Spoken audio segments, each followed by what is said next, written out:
Hello, this is Danielle with Ocean Hypnosis, and I wanted to talk to you today about my vision quest, my recap for this vision quest. If you are not sure, you can see my first video on my vision quest and why I took this journey here. Now, for those of you who do know me but have no idea what a vision quest is, to sum it up quickly, I embarked on this quest with Steve and Global Spirit Family, which utilized various tools gifted to him and to help his brothers and sisters into remembrance of who they are from various indigenous cultures. It's used in order to connect to your higher self, your ancestors, your spirit guides, even the supernatural, to obtain healing, clarity, guidance, etc. My experience was definitely all of those things and much, much more. So here's my recap. Links for reading more about Native American rituals, including vision quests, spirit lodges, things like that, is down in the description box below. So from the minute that I accepted this mission, embarking on a vision quest, I was pretty stoked. After a long battle with the passing of my child in the beginning of 2020, I was told by my higher guides that I should find something like this, that this is what I needed to do. So in February, I went to see a friend of mine who is a healer, a shaman, Reiki practitioner. His name is Steven, and we talked. And I told him how I felt compelled to embark on some sort of a journey, a vision quest, to walk about something. I wasn't sure exactly what, but I knew that I had to do something. So I waited patiently. And sure enough, in May, I was notified that there was a vision quest that was happening to take place 3,000 miles away in Oregon, and I was definitely ready for the journey. My Steve was like, "Oh, there's going to be another one in the fall on the East Coast," and I said, "No, I need to do this now. This is what I've been told." This is all that I was told about the journey, about the vision quest, was that it was going to be taking place on a plot of land in Oregon, south of Portland, and I would need camping equipment, and we were going to be in the woods the entire time, and it was a 3-day vision quest that included a period of 24 hours with no food or water and in isolation, which I didn't think much of because I do that all the time. No food, no water, no electronics. You're just going to be like journaling and stuff like that. We were asked to get there 2 days prior because there was preparation work to get done, which I had no idea what that entailed. And even though I'd never been to Oregon before, nor ever been camping really for that matter, the idea of connecting with nature and doing this process was very exciting for me. I just knew this was what I needed. So I did travel during the pandemic and wasn't really worried or scared at all because I knew I was being guided, and I met some amazing people on my journey and had really great conversations. So prior to us embarking, prior to me even getting on the flight, actually, we, the people that were doing the vision quest were Marco Poloing with each other, so we were kind of getting to know each other, and we were doing our prayer ties, which is part of the ritual and preparation. So when I arrived in Portland, one of the questers that I'd never met before, except for Marco Polo, came to pick me up in his van. He didn't have any candy though, and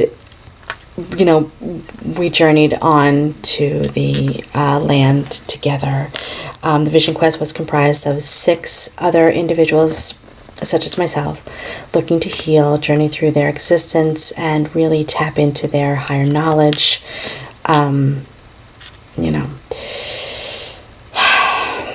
Comfortability in their own presence, right?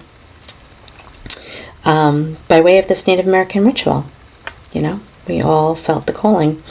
So I was the only female on the quest. There were other females there as supporters, which are different. The questers are actually people that are doing the process, going through the sweat lodges, having the isolation. The supporters are there to kind of help. They can also do the sweat lodges, but they're there to kind of help, make the food and just support with love and kindness and hold space for us. So Steve, who was the creator of the event, my mentor and healer, Ron, interpreter, who is an intuitive practitioner, life coach, and Native American with the Navajo tribe. He came with his son Ron to hold the sacred fire, to keep it lit for our group, amongst many other things. Alex was there as a quester, and his wife Ashel was there to support, as well as Priscilla, who came with Manny, and Amber, Steve's friend. They all showed up to support us. And these precious souls made food and held space for us, and were just there the whole entire time.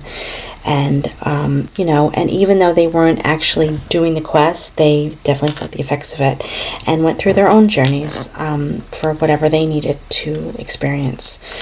So even as a supporter, you are still part of this ritual, and healing energies, without a doubt. Stuff may come up very well for you. So our questers consisted of me, whereas New York born and raised, Luis, who transported his van into a living space and drove from North Carolina to Oregon for this experience. Max, originally from New Jersey, had been in Oregon working for over a year. Alex, who was the creator of Man Tribe and who had just recently moved to Oregon.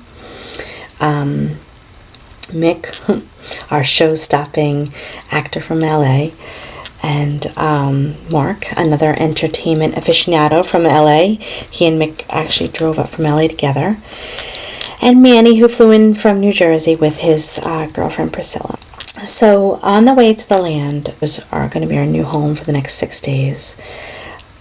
We had to gather rocks, or ancestors, as the Native Americans refer to it, for the ceremony and the sweat lodge. We were to gather 47 rocks, and they happened to be lava rocks because it was the most beautiful place I think I've ever seen. And I've been to Peru and Hawaii, but something about this land just felt like home to me. I definitely felt I was in the right place. It felt good, and it felt comfortable, secure, and safe, and I was really excited. And we had to create a ceremonial space. So we got to the land, and we put our rocks down, and we started clearing the space that we would hold our sacred fire in the sweat lodge. So we cleared the land, and after that we built our fire, and we ate dinner together, and it was one of the best days of it was very nice. It was pretty amazing. And we sat by the fire that night as our healing had started. Actually, the healing had started the minute that we agreed to this journey. I know it started for me, just the thought of going on this journey. And the next day we got up and we sat by the fire again. We had breakfast and started working on building the sweat lodge. So the land had all we needed. We found our building blocks to the lodge in the vast woodlands surrounding us. And giving thanks and blessings to the land before ever gathering anything along with gifts of tobacco is how you ask permission to use the land and what the land has to offer. You don't just take anything. You gather and you ask, and you give thanks, and you give blessings of tobacco. You appreciate and respect the land. This is how Native Americans are, and this is what we have strayed away from as Americans, and it makes me sad. It's unfortunate, but maybe we're coming back around now. So we built our lodge piece by piece, hand in hand, brother to brother to sister, entwining the wood, the rope, the love, the energy, our souls, and each other into every inch of that sweat lodge. And it took some time, and some blood, sweat, and tears definitely went into that building of the sweat lodge, and it was finally complete. And it was a great feeling to build something from our hands and the land. The precision and dedication that goes into this is just nothing short of amazing. All the sweat lodges I've been to, I've never built my own, so it was definitely, and I think that everybody experienced the same kind of awe We then had dinner together, and this would be the last time we ate until after our fast. And we gathered around the fire again and did some more healing and put up items we wanted on the altar. Certain things like necklaces or stones, sticks, things like that you can just place on the altar that will get the energy between the sweat lodge and the sacred fire. There's a line that you can't cross that line once that sacred fire is lit. We then entered the sweat lodge and created, and we went 3 rounds of ancestors, and that means that we sat in the sweat lodge in darkness, and rocks were brought in, big lava rocks were brought in, and they go in the center. And we sang, we prayed, we sang songs, we put water on the fire to make the steam and make it very hot. And then we came out and covered in blankets, and we walked single file in silence as a group, and we placed each of our brothers and sisters, I was the only sister, but into their tents. And we spent the next 24 hours isolated in the woods in silence. It was probably about 9 p.m., I think, when I was placed in my tent, and I was exhausted from the work that we had done the past couple of days and really not sleeping because I was so excited, and all that we have done from arriving, and I just kind of passed out. I slept a lot of my vision quest away. But it's not that you're not healing when you're sleeping, because actually you get a lot of healing when you're sleeping. So I might have woken up a couple of times during the night and, went back to sleep. I just felt safe and comfortable when I actually woke up, and it was, the sun was out. It actually wasn't, the sun wasn't out because it had rained. It was raining. It was a rainy Saturday, and I had no watch because I didn't have my phone. And so I had no idea what time it was. I couldn't tell from the sun because it was cloudy. I was kind of glad that it was raining because it kind of felt like it was cleansing us. My tent was right next to the river, and we could not leave the area, and we gave blessings and prayed, and I was okay for being in isolation for 24 hours. It's not something I haven't done, nor could I do. The first year is 24 hours, the second year is 2 days, the third year is 3 days, and the fourth year is 4 days. It's a 4-year commitment. And I was thinking about how I would do this for 4 days. We'll see. Get back to you in 4 years. So, I journaled, I meditated a lot, I did some crying, healing, praying. It was nice. It was enjoyable, actually. The land had so much to do with what an amazing experience it was. It was just like magic. I almost thought I would see fairies and leprechauns or something like that. That's how magical it felt. And as I was meditating, I got I kept getting the chills. I feel like I was definitely connecting with all the other questers. I think during that vision quest, that 24 hours, we all kind of just synced in together.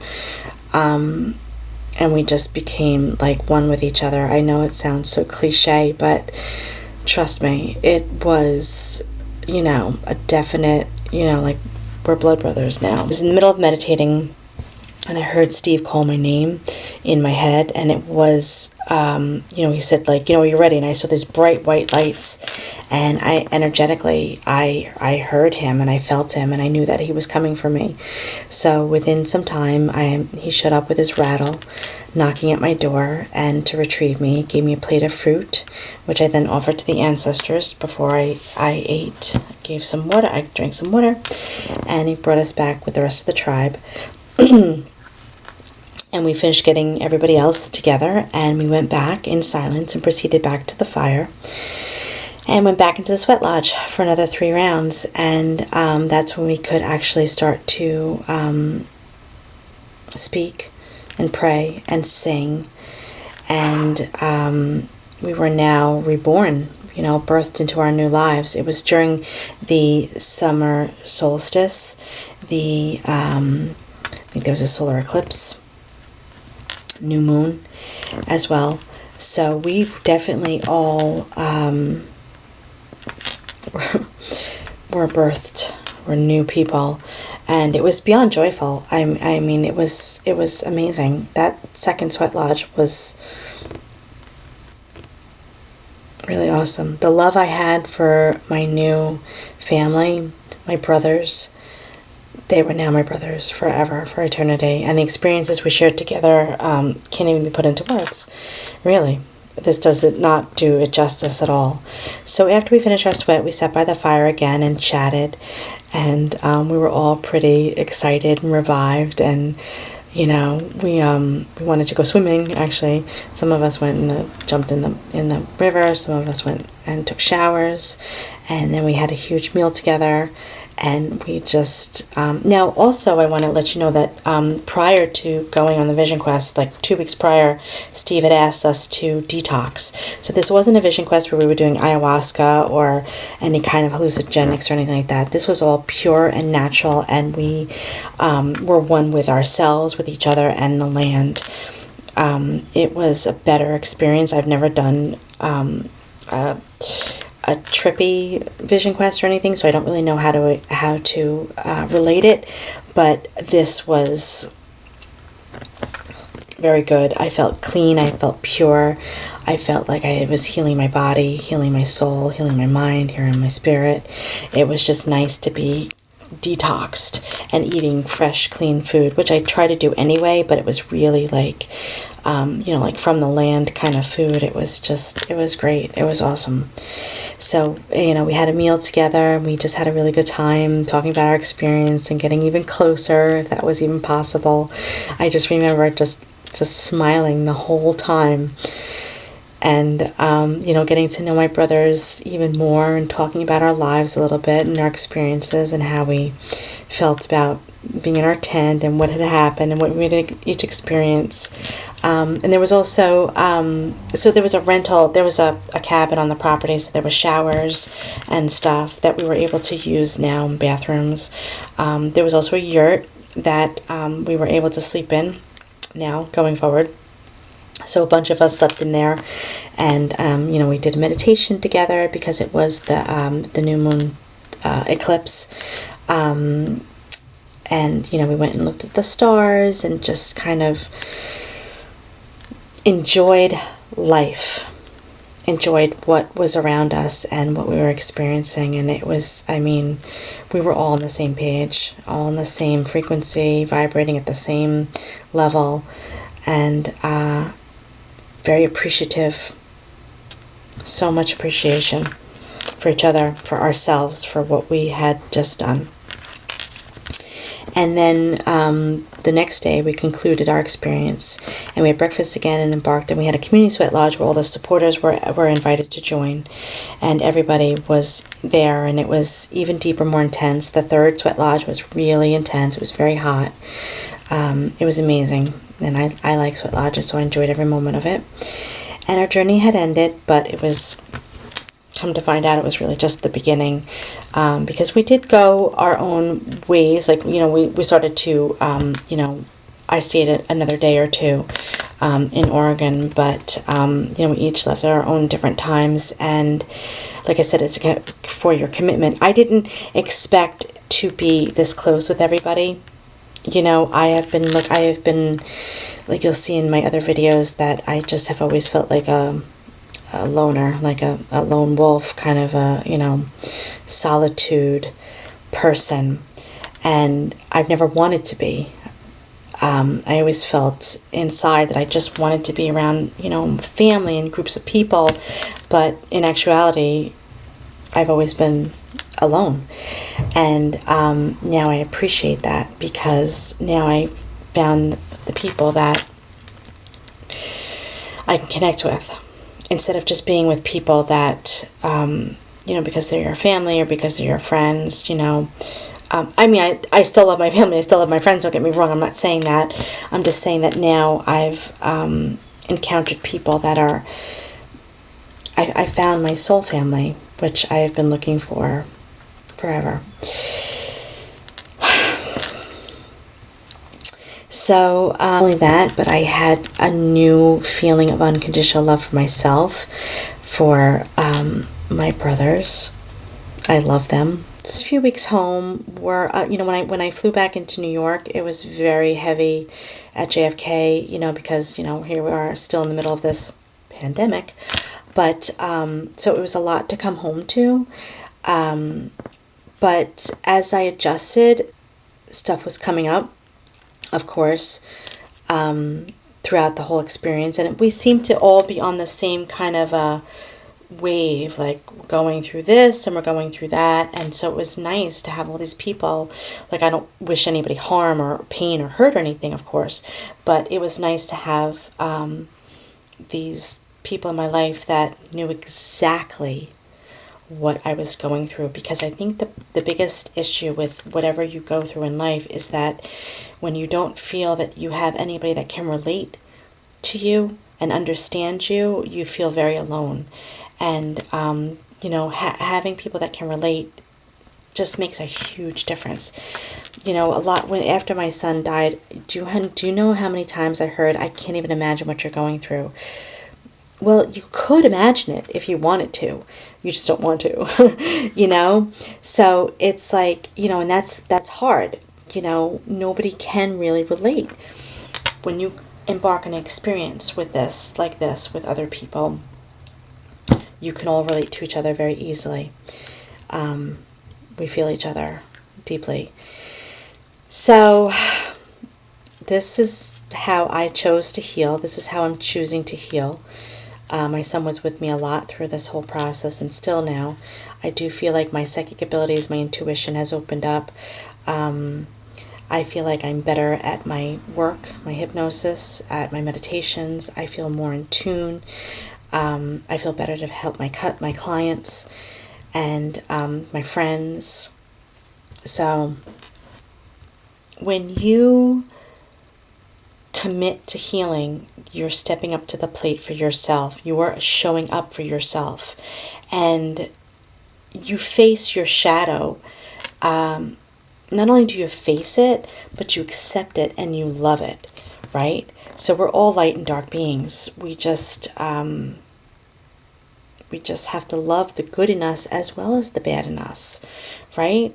We can't beat ourselves up for the things that we do wrong and then love ourselves only when we do good. That's not okay. We have to love ourselves completely, wholly, embracing the dark and the light, entire selves. And doing that has changed my life. And I'm excited to see where this journey continues to take me. I am thankful for my brothers and sisters that were part of this experience. As I was part of theirs. We've all grown a lot and we continue to grow. It's not something that, like I said, it's going to happen overnight, or once I'm done with this experience, like that's it and I'm healed. It's a process. It's actually a 4-year process. But, I'm ready for the next chapter. I will continue on with my hypnosis and my meditation tracks, and I hope that you will join me. And if you have any questions, or you want to talk, or you're interested in any information, or you need links to anything, or get in touch with anybody, please let me know. Reach out, email, text, phone, anything. I'm here, okay? I will be more than happy to help anybody else on their journey of self-love, healing, discovery, and alignment, unconditional love. Thank you for listening, and thank you for joining me on this journey. Love to you.